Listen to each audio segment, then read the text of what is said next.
Hello everyone, আসসালামু আলাইকুম। Giants মম cooking ওয়ার্ল্ডে সবাইকে স্বাগত। আজকে আমি আপনাদের সাথে শেয়ার করব পিৎজা। এই পিৎজার চিজ থেকে শুরু করে পিৎজা সস সব কিছু আমি বাসায় তৈরি করেছি। আর অল্প কিছু উপকরণে এইরকম পিৎজা আপনার বাসায় খুব সহজে তৈরি করতে পারবেন আর খেতে অনেক বেশি মজার হবে। আমি কিভাবে পিৎজাটা বানাচ্ছিলাম আপনাদের সাথে শেয়ার করি। এখন পিৎজা ডো বানানোর জন্য এখানে নিয়ে নিচ্ছি সামান্য পরিমাণ পানি। পানিটা আমি হালকা কুসুম গরম নিয়েছি। এরপর নিয়ে নিচ্ছি 1 চা চামচ ইস্ট।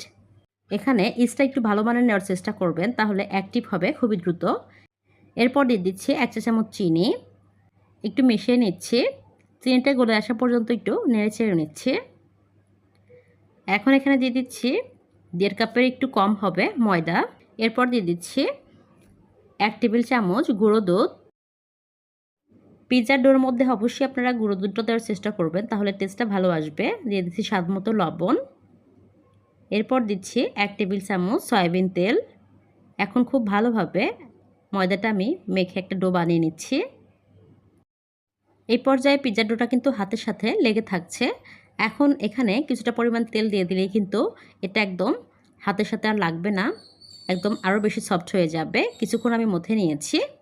এখন একটা ঢাকনা দিয়ে ঢেকে রেস্টে রেখে দিব আধা ঘন্টার জন্য। এখন চুলাতে চলে এসেছি। চুলাতে একটা প্যান বসিয়ে এর মধ্যে তেল দিয়ে দিয়েছি।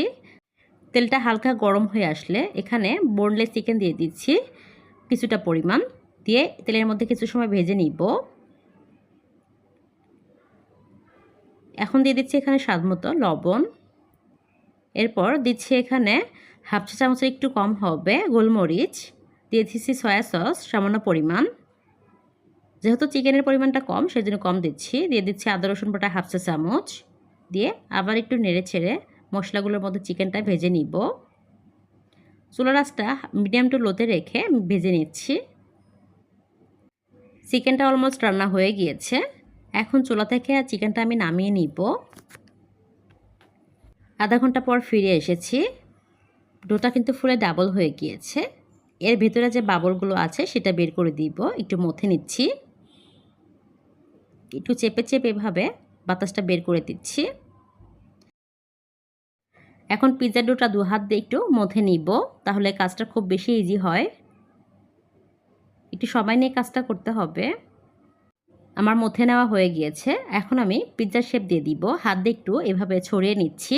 আপনারা চাইলে এটা হাত দিয়েও বানাতে পারেন, আবার বেলান দিয়েও বেলে পিৎজার শেপটা দিতে পারেন। যার যেটা সুবিধা সে সেভাবেই বানিয়ে নেবেন।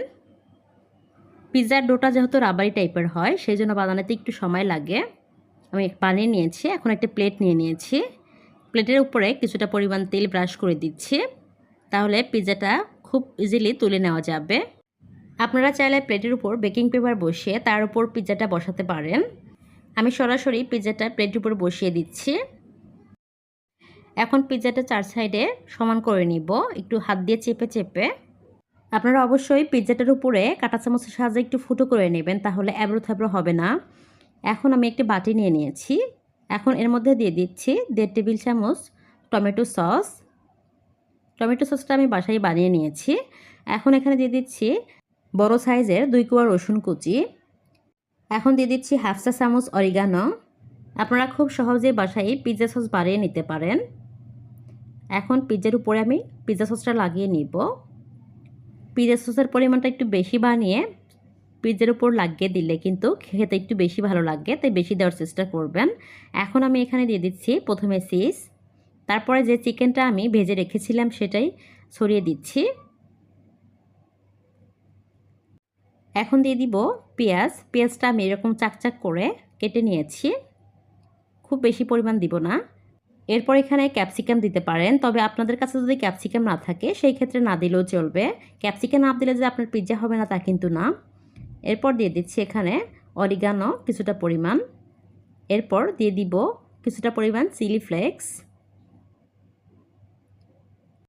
সবশেষে দিয়ে দিব চিজ। চিজটা একটু বেশি পরিমাণ দিলে পিৎজাটা খেতে বেশি ভালো লাগবে। আপনারা আপনাদের পছন্দ অনুযায়ী টপিংস দিয়ে পিৎজাটা সাজিয়ে নিতে পারেন কম বেশি করে। আমার পিৎজাটা রেডি হয়ে গেছে। এখন চুলাতে চলে যাচ্ছি। চুলাতে একটা প্যান বসিয়ে গরম হতে দিয়েছিলাম। এখন ঢাকনাটা উঠিয়ে নিয়ে পিৎজাটা আমি বসিয়ে দিব। এখন ঢাকনা দিয়ে ঢেকে আমি এটা বেক করব 15 থেকে 20 মিনিট। চুলার আঁচটা মিডিয়াম টু লোতে রেখে পিৎজাটা বেক করে নিচ্ছি। 20 মিনিট পর ফিরে এসেছি। পিৎজাটা কিন্তু আমার রেডি হয়ে গিয়েছে, দেখতেই পাচ্ছেন পারফেক্টলি হয়ে গিয়েছে। চুলা থেকে নামিয়ে আমি প্লেট থেকে এখন ডিমোল্ড করে নিব। এভাবে চামচের সাহায্যে নামিয়ে নিচ্ছি, যেহেতু গরম আছে এই পর্যায়ে। এখন একটা পিৎজা কাটার দিয়ে কেটে নিচ্ছি। এভাবে আপনারা অল্প কিছু উপকরণে বাসায় খুব সহজেই পিৎজা বানিয়ে নিতে পারবেন। এই পিৎজাটা বাইরে কিনতে গেলে কিন্তু এর দামটা অনেক বেশি পড়বে। ভিডিওটি ভালো লাগলে প্লিজ লাইক, কমেন্ট, শেয়ার করবেন। আর যারা আমার চ্যানেলে নতুন তারা প্লিজ আমার চ্যানেলটা সাবস্ক্রাইব করবেন পরবর্তী কোনো রেসিপি দেখার জন্য। ভিডিওটি দেখার জন্য অসংখ্য ধন্যবাদ। সবাই খুব ভালো থাকবেন। আসসালামু আলাইকুম।